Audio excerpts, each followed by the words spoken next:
You're about to listen to a BBC podcast, and maybe it's one I had a hand in. I'm Tammy Walker, and I produce podcasts for the BBC. My role is to give new and diverse creators a voice with the opportunity to build a career. That's the thing I love about podcasts. You start with just a good idea, but then you have the space to see where it goes. And doing that at the BBC means we can really run with the best stories while developing the most unique audio talent. So if you like what you hear, why not check out the huge range of podcasts we've got on BBC Sounds? BBC Sounds. Music, radio, podcasts.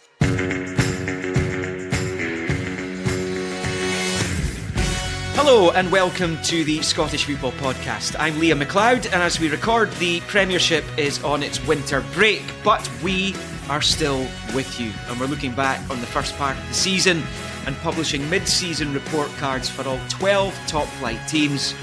Handy little guides to tell you all you need to know about where they are and how they got there. And this episode is all about the team currently sitting in 11th place, the precarious relegation playoff position, and that is Ross County. Murray, oh that's wonderful, oh it's brilliant, what a goal from Simon Murray. Danda will take, bends it in on top of the goalkeeper, comes off the header, White, oh it's gone in, County have won back, looping header from Jordan White. Danda's going to strike this one, oh my words, take a bow Ian Danda, that is absolutely stunning from Ross County's number 10. This is the Scottish Football Podcast. So thank you for downloading and listening and hopefully subscribing. I'm joined today by the former Ross County manager John Robertson and Staggies fan Mark MacDonald. Good to have you both with us. Firstly, John, you've seen plenty of County this season, obviously. What have you made of them? Yeah, well, most of it's been home games, obviously, Liam, for the BBC, and they've actually played quite well. It's a strange predicament because some of their play has been excellent. You take, for example, the St Johnstone match where it was, when I say comfortable 2-0 win, it was the easiest 2-0 win I've seen for a long, long time. It could have been 4, 5, 6. And then there was, the more typical games. The 0-0 draw with Kilmarnock was a dour game where both teams were excellent defensively but just lacked that creative spark. And then the Dundee game was a match that Ross County didn't deserve to lose, but Dundee scored literally with the last kick of the game. And then probably a wee bit more worrying for Staggies fans was the Aberdeen game recently. Aberdeen played very well. Ross County changed their system. They went to a box system. Didn't work, and they were comfortably beaten. So, as you know, and I'm sure Mark will agree, when you're in that position, you're screaming for consistency. And the best way to sum up is Ross County have been consistently inconsistent, as you say, because their first half or the first hour against Hearts at Tynecastle could easily have gleaned more than they got, and that's where they are. Because in terms of firepower, there's plenty there. Eamon Brophy, if they get him back fit. You've got Jordan White, chips in the goals.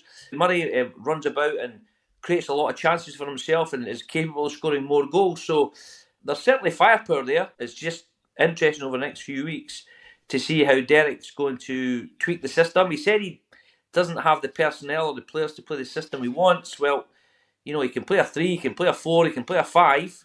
There's plenty of midfield players. There's wingers there, and Sims and Henderson. And as I've mentioned, he's got the strikers. So it'll be interesting to see what his preferred formation is in the coming weeks. It's been a little bit, Mark, I would imagine, for County supporters, like getting on the Big Dipper this season, a real roller coaster. Yeah, it's been a funny one, especially with the managerial change sort of halfway through sort of the first half of the season, and with postponements as well. Since then, there's not been a lot of runs of games for Derek to kind of get under his belt.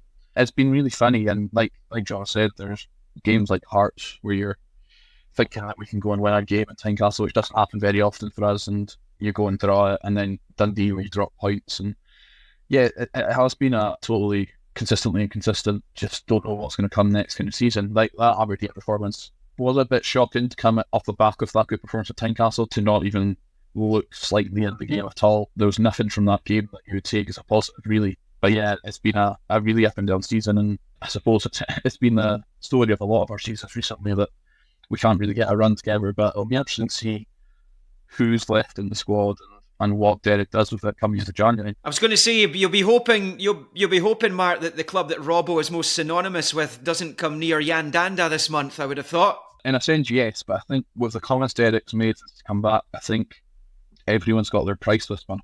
I think if with 6 months left on his contract, if someone comes in with the right money, he's not going to look a gift horse in the mouth. I would rather keep him, and I don't think he's easy to replace. But there is Kyle Turner there. I think I'd like to see a system where both of them would fit into it, but obviously would prefer Danda to stay. But I also could see anybody in and out the door, and it wouldn't surprise me with the comments that Derek's made so far. There's lots to talk about with Mark and Robbo, but first let's quickly remind ourselves of Ross County's season so far.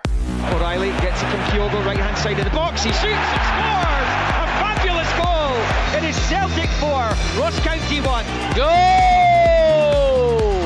51 minutes gone, Ross County 2, St Johnstone 0. Surely Motherwell can't fling one from the jaws of defeat here. It's Ross! He's done it! It's calamitous in their own box from Ross County. Oh, what a goal! What a goal that is by St Johnstone! St Johnstone 1, Ross County 0. We've generally played better than we were last year, I think. I think we've got a better squad. We've looked at times as if we can score goals, and we know that we can get better. Ross County have announced manager Malcolm Mackay has left the club with immediate effect. Yeah, delighted to be back at the football club. In towards the 6-yard box! And it's gone in! And it's Jordan White who gets it! Ross County off to the dream start, 2.5 minutes on the clock. Simon Murray headed beyond Liam Kelly. Off the post, and it's in! Joe Shaughnessy celebrates! Dundee go wild! The game was really poor. The standard is shocking. Really, it's one of the worst games I've ever seen. The game is done and dusted in Dingwall. It's Ross County 0, Aberdeen 3. The first half of the season we haven't done well enough, so that tells you that we have to add to the squad to help the players that are already here, and that means improving the squad as we go into the second half of the season. So, yeah, it's been an eventful few months, that's for sure. It's still only January, so for those struggling to keep up, I'll try to briefly summarise the Staggies season up to this point. They're sitting 11th in the Premiership, 18 points, 4 wins, 6 draws and 9 defeats, topped their League Cup group before losing to Aberdeen in the quarters.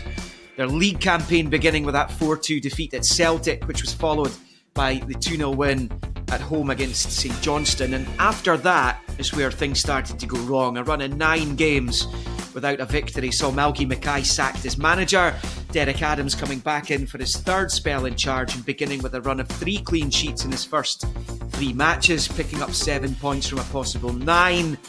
They lost 3 of the next 4 though, culminating, as Robbo was talking about there, the 3-0 home defeat by Aberdeen on the 2nd of January.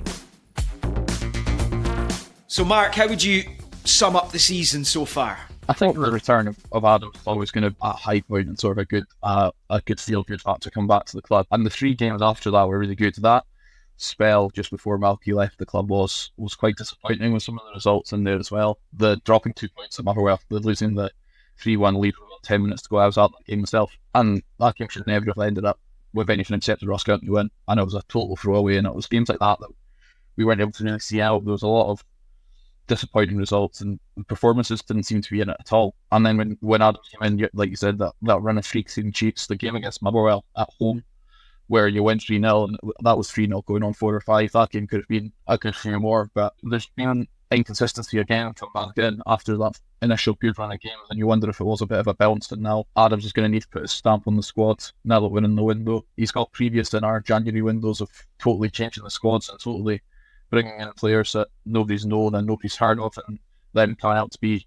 stars in the second half of the season for us. So yeah, it's been a funny old season already, and like you say, we're only in January and there's a lot more could change, but it's certainly going to be interesting with the changes that I think there's going to be in the squad come the end of January. Yeah, and John, that is a fact that perhaps a luxury that Livingston don't have, and you could probably argue St Johnstone don't have, maybe even Motherwell, is that Roy McGregor has been known in the past to dip into the pockets in January and bail Ross County out. Remember the season 10 years ago when they were sitting in a precarious position, ended up top of the bottom 6 by the end of the campaign. Yeah, I think that's exactly what's going to happen as well. I don't think there's any doubt about it.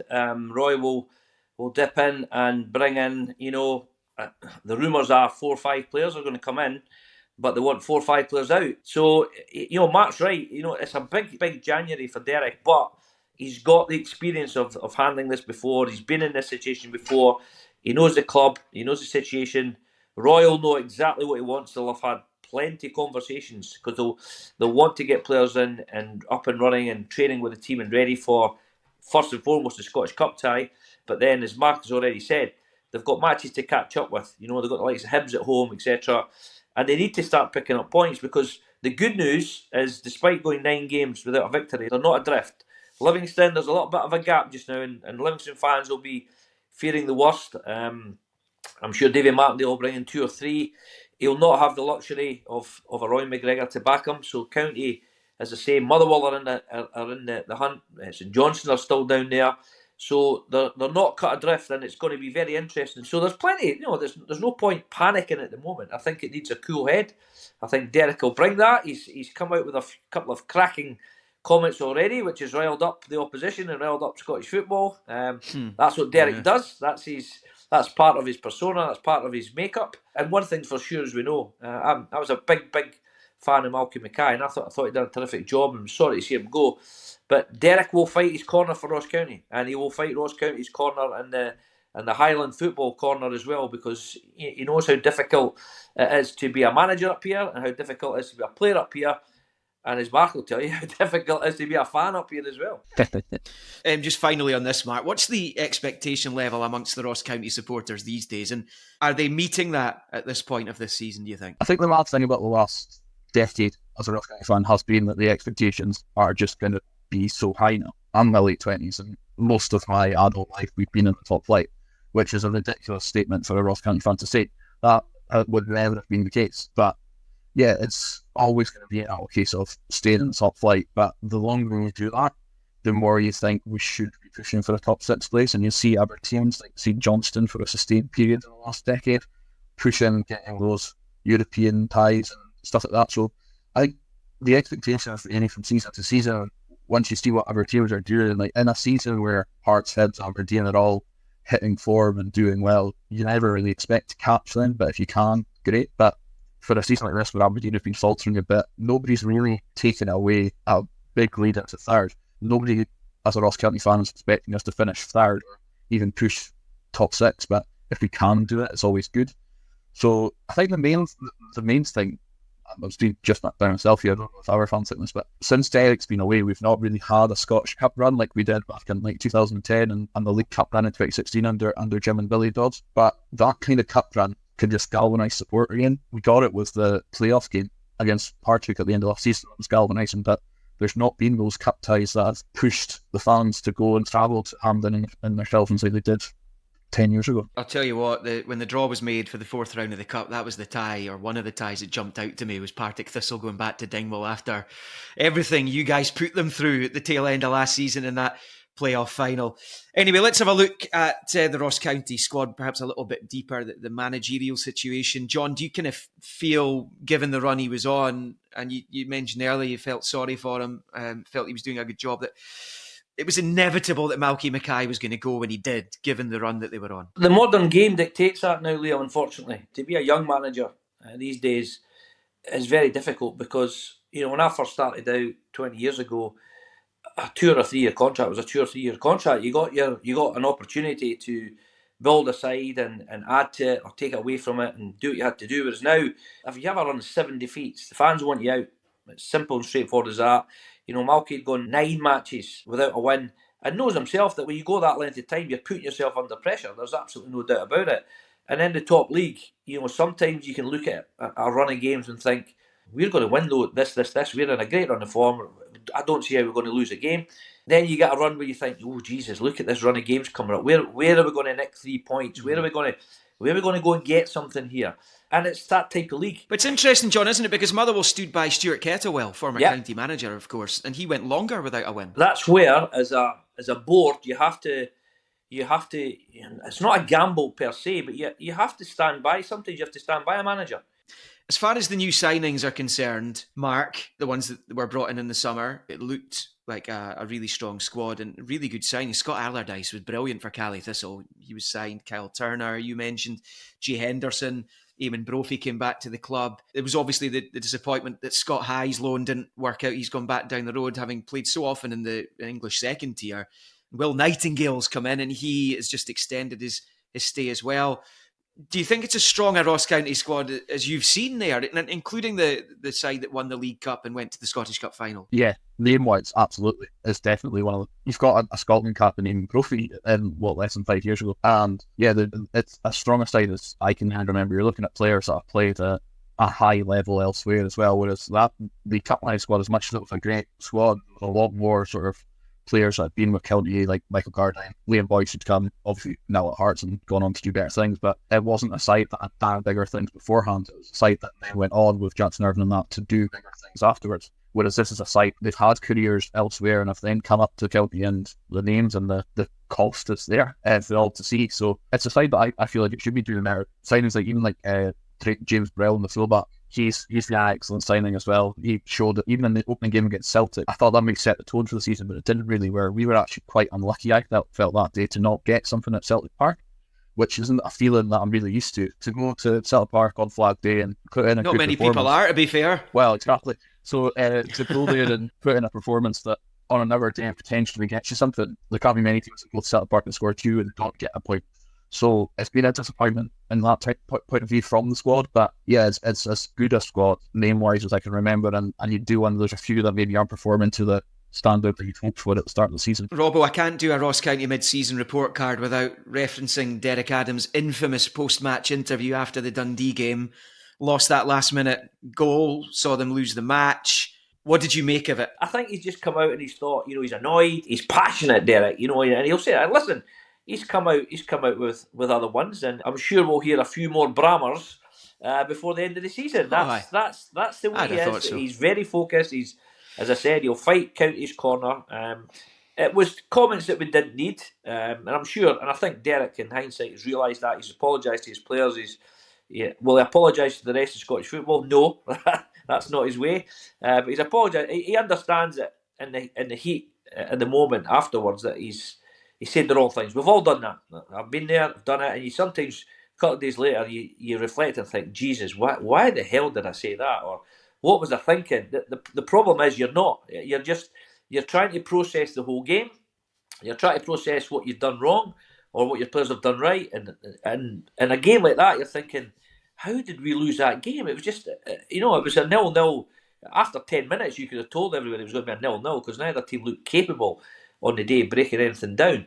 But it's passion. And as I say, I can defend them to the hilt there because I say it's one of those, it's one of the most unfair situations you can ever be put in as a human being, is on the back of a really, really, really late goal to have a camera stuck in your face and say, what do you think about that? That's what they get paid the big bucks for. Finally, let's look ahead to the rest of the season then, just before we wrap up for the day. Given what you've seen so far this campaign, Mark, what would you say will be a successful season for Ross County now? Stay up's got to be the aim still. If we can sneak a 6th place settlement somehow with other teams, results not going their way, then great. But yeah, it's got to be like 10th minimum, because we don't want another playoff like last year. The real big game that I feel like is going to be the rearranged game quite soon after the winter break against Livingston that got called off in December. Oh yeah, big time. That's going to be massive for both teams. So that'll be interesting. And if we can pick up points in the other rearranged games, that'll be really good. Having that extra, as much as having points on the board is the most important thing, having those games where you know that if you win this game, you're 3 points clear. If you get this point, it means that you go above this team. That could be really galvanising for the team as well. And I know, I had a look at the fixture list, and I think we play, when we come back after the Celtic game, it's something like 3 midweeks on the trot. So there's a lot of games come very quickly. So that period's going to be massive for what's going to happen in the club the rest of the season. But yeah, it's got, like, as John said earlier, 10th minimum has got to be what the club look at every season. I can agree with my cup finals and my European days another day, but yes, 10th minimum is where it's going to be for the rest of the season now. Yeah, 5 of their next 6 games are away from home as well, so it is a tough run. You're not getting much for your season ticket. I don't think there's a home game or one home league game until the end of February. They do have that Partick Thistle Cup tie. Guys, thank you very much for joining me. That's Mark and John on the Scottish Football Podcast, Ross County's mid-season report card. Thank you for listening. And remember, we'll have a special episode on every Premiership club throughout the winter break, so make sure you follow and subscribe so you don't miss out on any of them. And Sports Sound, live on Saturday, will have all the action from the lower leagues as well. For now, bye-bye. Just a quick word to say the Scotland Rugby podcast is now available every Tuesday. Join me, Andy Burke and Tom English for everything you need to know about the world of Scottish rugby. Just head to BBC Sounds and subscribe to the Scotland Rugby podcast.